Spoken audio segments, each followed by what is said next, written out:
My journey in my family business, I would take it back to when I was 18. So when I was 18, I attended a factory launch party where my father was being facilitated. And I still remember the entire feel of the room, just filled with happiness and admiration for my father. And it just filled me with so much pride seeing him earn that level of recognition and respect. And just looking at him, instantly this thought stirred up in my head that this is what I should be doing and I want to see myself in the same place one day. And my dad's colleagues actually asked me, so, Cherry, what are your career plans? What do you plan on pursuing further? To which I replied saying, I want to do BKB. And everyone, including my father, had like a look of confusion on their face and they all went silent, wondering what the hell is BKB? What is this new degree and why haven't we heard of it? And looking at the look on their faces, I was like, guys, BKB is Babka business. So we had a really good laugh that day. I really loved that moment.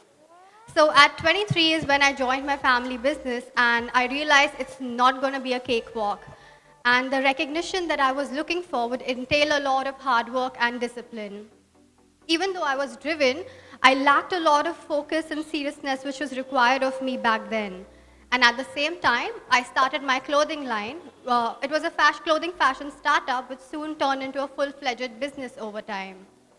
And with all of this happening at the same time, I started losing my focus, my energy levels were low, my contribution was low, and I was just filled with so much resentment and self-doubt that I started to question myself that, what am I doing here? Is this really meant for me? I just felt, I was doing so much admin and secretarial work in the first year where my dad would actually make me type his emails. And at that time, I was like, I've come all the way from London, I've studied this, I've studied that. What is my dad making me do? And at that time, I didn't think, I'm actually picking up his language, I'm picking up the business lingo, what it is. And today, when I look back, so many of my basic fundamentals about the business, the people, the product actually came from that. But at that time, I was like, you know what, my potential is not being recognized. And me and my father had this big communication gap. So, I found it so difficult to understand what his expectations were, what am I supposed to do, what does he want out of me. So in my clothing line, even though I was having a lot of success and, I was seeing so much progress happen, something inside me was changing. I was going through this whole conscious spiritual shift.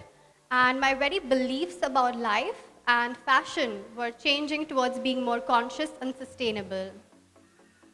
So I was exposed to deeper truths about fashion and how, these are facts I really want you guys to know.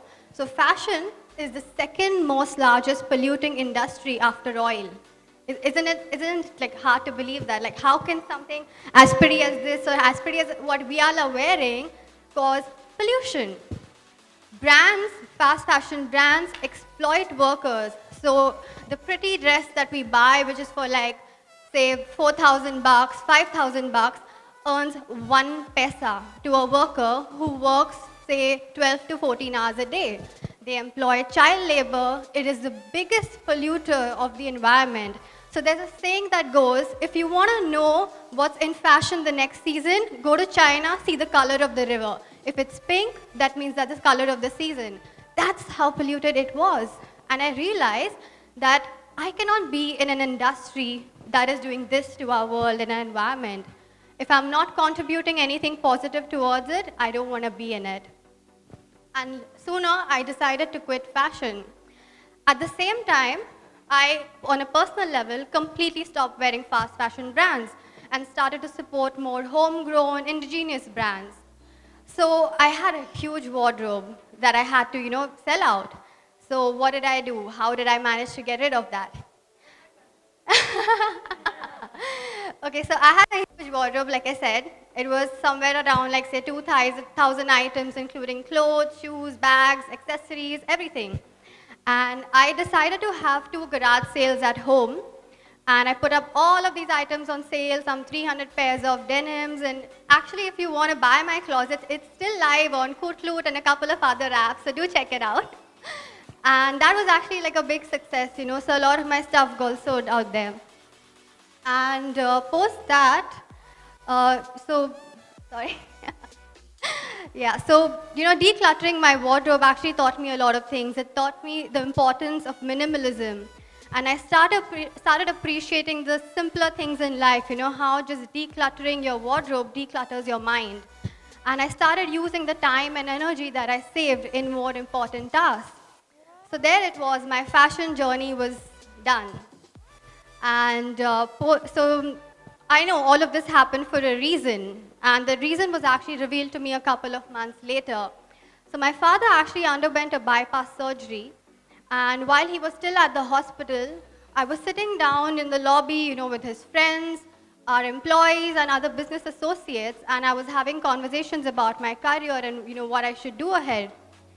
And at that time, I learned so much about, how my father has built this very business with his own hands, what he had to go through, all of these, like 30 years he's been in the business, how he's juggled jobs and, he's done so much. I really have so much love for him after hearing all of that.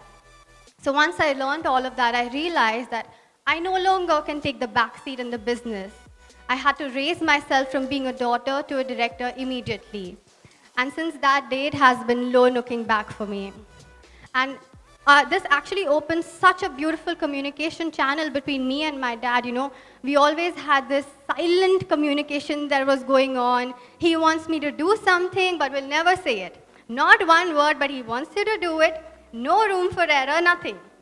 So anyways, that opened such a beautiful communication channel between us, and he actually started delegating a lot of responsibilities on me, which makes me really, really happy. There's another person I would actually like to mention who played an instrumental role in my journey as an entrepreneur in the family business. He was my mentor and soon became a father figure to me. He was actually a marketing consultant who would come to office, say, probably once a week, and he would be witness to all of my conversations with my father. So every time I was yelled at or anything by my father for not managing his expectations, he was there watching us. So in all privacy, he would motivate me to do better, to be stronger, not give up when I wanted the most. And the most important lesson he taught me was not to take anything to heart. Because it's only because of that one lesson that I've understood, where my dad comes from. And I can operate from a much different perspective. Like just hearing his words gave me a third-person perspective on the entire situation and changed my outlook on things. So today when I see the way my dad and all our age-old employees, the zeal that they bring to work. In fact, there's one thing I want to mention about my dad. So when he came out of the ICU, the first thing, can you just guess what is the first thing he asked for? Anyway, not meetings exactly, but yeah, you're there. So he didn't ask, where's my wife, where's my daughter, son? He's like, why are you here without my laptop? And I was just like, wow, this man has that will persistence that I admired so much. So when I see the will persistence, willpower and zeal with which my dad and employees come to work every day, it just makes me want to work harder and harder and take the business cross boundaries. Today for me, my business has become the perfect integration where my passion and profession come together so beautifully. So I see the business taking a sustainable approach in its products, practices, people, processes, and it just gives me so much fulfillment to see that because that is where the world is heading today. And I no longer feel that gap, that, oh, okay, I need to tell you all this. So ours is a chemical manufacturing business. So, it's such a big difference. Like, okay, one side I'm all sustainable, one side I'm making chemicals. So when I see the future of the business, that I hold and everyone holds, I feel like, yes, this is somewhere where I want to be right now and make it cross boundaries. And another thing I would really like to mention is, so in our family business, there are a lot of cousins, a lot of relatives who are also part of it. And for me, I got to get closer to them only after I joined the business. And usually when I see, family businesses, it's always the other way around. It's always the family connect or a person's connect that brings the business closer. But for me, my business got me closer to my family and my cousins. And that is something I cherish a lot. So yeah, so That's all for today. Thank you so much. I hope my journey was enriching. Thank you.